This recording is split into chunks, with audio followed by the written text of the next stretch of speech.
മധ്യത വിഷ്ണുരൂപിണേ അഗ്രത ശിവരൂപായ വൃക്ഷരാജായ തേ നമഃ.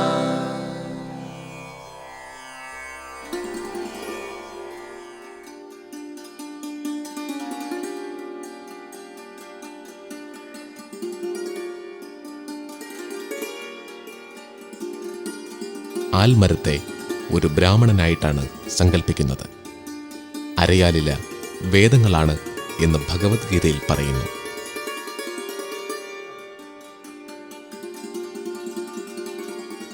ഒരു ബ്രാഹ്മണൻ അനുഷ്ഠിക്കേണ്ട പുംസവനം, സീമന്തം, ജാതകർമ്മം, വിവാഹം തുടങ്ങിയ ഷോഡശക്രിയകൾ ആൽമരത്തിനും ചെയ്യപ്പെടുന്നു.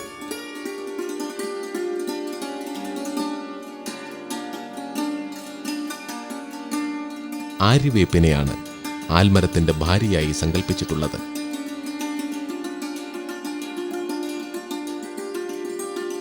ഇത് സൂചിപ്പിക്കുന്നത് ഒരു പുരുഷൻ അനുഷ്ഠിക്കേണ്ട കർമ്മങ്ങൾ ആൽമരം നിർവഹിക്കുന്നു എന്നത് തന്നെയാകണം.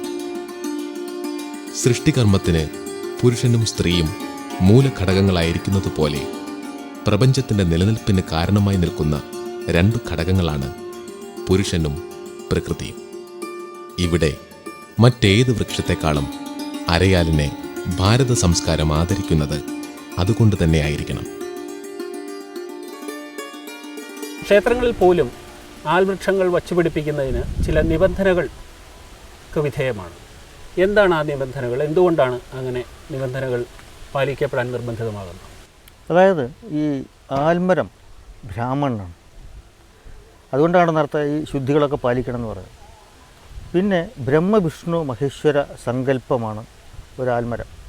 അതായത് ദേവനാണ് ആൽമരം. ഈ ദേവനെ പ്രതിഷ്ഠിക്കുമ്പോൾ ശരിക്കും ഒരു പ്രതിഷ്ഠയാണ് ഒരു ആൽമരം വെച്ച് പിടിക്കുക എന്നാണ് നടക്കുന്നത്. ഈ പ്രതിഷ്ഠ ചെയ്യപ്പെടുന്ന ആൾ ദേവൻ്റെ പിതാവാണ്. ആ പിതാവിനെ കണ്ടാൽ ഏത് പുത്രനും, സാധാരണ നമ്മുടെ ഹൈന്ദവ മര്യാദയിൽ ഒരു പിതാവ് വരുന്നത് കണ്ടാൽ പുത്രൻ എണീറ്റ് നിൽക്കേണ്ടത് ഒരു ധാർമ്മിക ഉത്തരവാദിത്തമാണ്.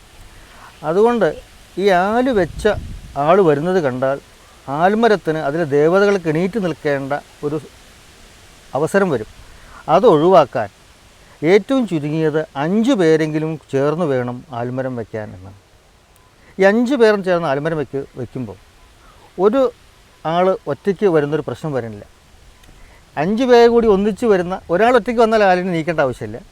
5 പേർ കൂടി 5 ദേശത്തു നിന്ന് 5 ആളെന്ന് പറയുന്നുണ്ട്. ശരി, പണ്ട് 5 ദേശത്തു നിന്ന് 5 ആൾ കൂടി ഒരു ആൽമരം വെച്ചാൽ ഒരിക്കലും ഈ 5 പേര് യോജിച്ചുകൊണ്ട് വന്ന് ഈ ആൽമരത്തിലെ ദേവതകളെ എണീപ്പിക്കാനുള്ളൊരു അവസരം ഉണ്ടാവില്ല എന്ന ഉത്തമ വിശ്വാസത്തിലാണ് അങ്ങനെ ചിട്ടപ്പെടുത്തിയിട്ടുള്ളത്. മൂലതോ ബ്രഹ്മരൂപായ മധ്യത വിഷ്ണുരൂപിണേ അഗ്രത ശിവരൂപായ വൃക്ഷരാജായ തേ നമഃ.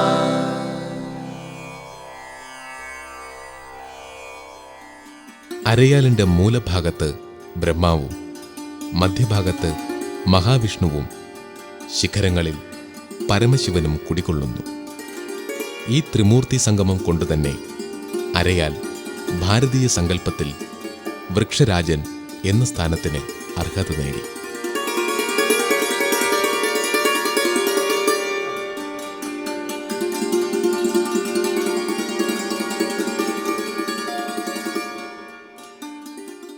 ആചാരങ്ങളുടെ ലക്ഷ്യം ആയുസ്, ആരോഗ്യം, സൗഖ്യം എന്നിവയാണ്.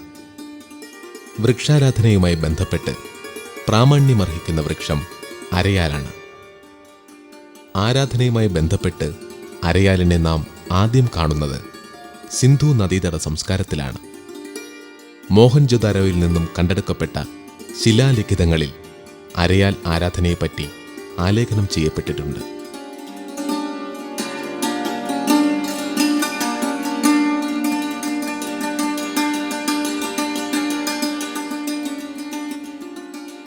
അരയാൽ വൃക്ഷത്തിന് 7 പ്രദക്ഷിണമാണ് നടത്തേണ്ടത്.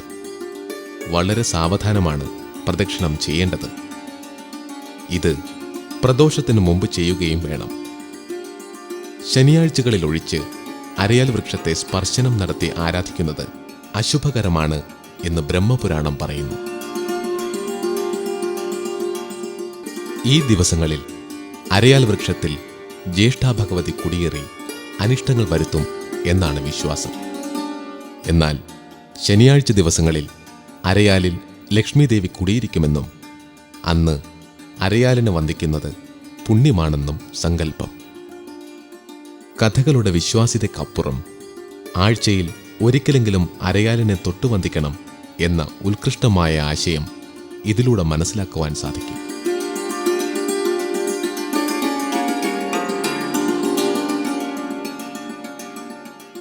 അരയാൽ പ്രദക്ഷിണത്തിന്റെ ശാസ്ത്രീയ വശം ഇങ്ങനെയാണ്. പ്രദോഷത്തിൽ അരയാൽ ചുവട്ടിൽ ഓസോൺ വാതകങ്ങൾ കൂടുതലായി ഉണ്ടാകും. ശ്വാസകോശ തകരാറുകൾ, ഹൃദയ സംബന്ധമായ മറ്റു രോഗങ്ങൾ തുടങ്ങിയവ ഇല്ലാതാകാൻ ഈ വാതക ശ്വസനം വഴി സാധിക്കും.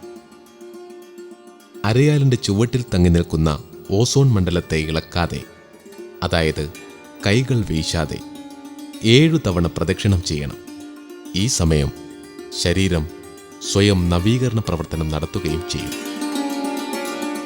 വളരെ ശ്രദ്ധിച്ച് നോക്കുകയാണെങ്കിൽ നമുക്ക് മനസ്സിലാക്കാൻ സാധിക്കും, ഈ ആൽമരത്തിൻ്റെ ഒരു പീറ്റിയോള് ഞെട്ട വളരെ നേരിയത് സിലിണ്ടറിക്കലാണ്, ഹാർഡല്ല. ഇത്രയും വിടർന്നൊരില. ഈ ഇലയിൽ എപ്പോൾ നോക്കിയാലും ഈ ഭാഗത്ത് ഒരല്പം എയർ ടച്ച് ചെയ്താൽ ഇത് മൊത്തം ഇളകിക്കൊണ്ടേയിരിക്കും. മറ്റേതൊരു വൃക്ഷത്തിൻ്റെ ചില ഇലയിൽ സ്വാധീനിക്കുന്ന വായു മോളിക്യൂളുകളെക്കാൾ കൂടുതൽ ഒരു ഫൾക്രം ബേസ്ഡ് മൂവ്മെൻറ്റ് ഇതിലെപ്പോഴും ഉണ്ട്. അത് കാരണം ആൽമരത്തിൻ്റെ മുകളിൽ നോക്കിയാൽ ഇലകൾ ഇങ്ങനെ അടിച്ചുകൊണ്ടേയിരിക്കും. ഒരു സെൻട്രിഫ്യൂഗൽ ആക്ഷനാണ്. അതായത് ഓസോൺ ഉണ്ടാകുന്നതിനെ താഴത്തേക്ക് ഇങ്ങനെ സെറ്റിൽ ചെയ്യാൻ അനുവദിച്ചുകൊണ്ടേയിരിക്കുന്ന ഒരു ആക്ഷൻ. അപ്പോൾ ഇതിനകത്ത് ഈ വാട്ടർ മോളിക്യൂൾ മുകളിലേക്ക് പോയിട്ട് അവിടെ ഉണ്ടാകുന്ന cooling effect ozone 1.12 gram per cc ആണ് എയറുമായിട്ട് ബന്ധപ്പെടുമ്പോൾ. ആ എയറുമായിട്ട് ബന്ധപ്പെടുമ്പോൾ ഡെൻസിറ്റി കൂടിയ ഓസോൺ സെറ്റിൽ ചെയ്യേണ്ടത് ആവശ്യമാണ്. കാരണം പ്രദക്ഷിണം വയ്ക്കുന്ന സമയത്ത് അവിടെ വരുന്ന വ്യക്തികൾക്ക് അത് ലഭിക്കണം. അപ്പോൾ ആ ഒരു ഫിസിക്സ് ഇതിനകത്ത് എപ്പോഴും കാണാൻ സാധിക്കും. ഏത് പാതിരാത്രിക്കും അല്ലെങ്കിൽ ഏത് നട്ടുച്ചയ്ക്കും അല്ലെങ്കിൽ ഏത് സുപ്രഭാതത്തിലും വായുവിൻ്റെ ചലനമില്ലെങ്കിലും ഇത് നിരന്തരം ചലിച്ചുകൊണ്ടിരിക്കുന്ന കാണാൻ സാധിക്കും പല ഏരിയകളിലായിട്ട്. കാരണം ഈ ഫിസിക്സാണ്.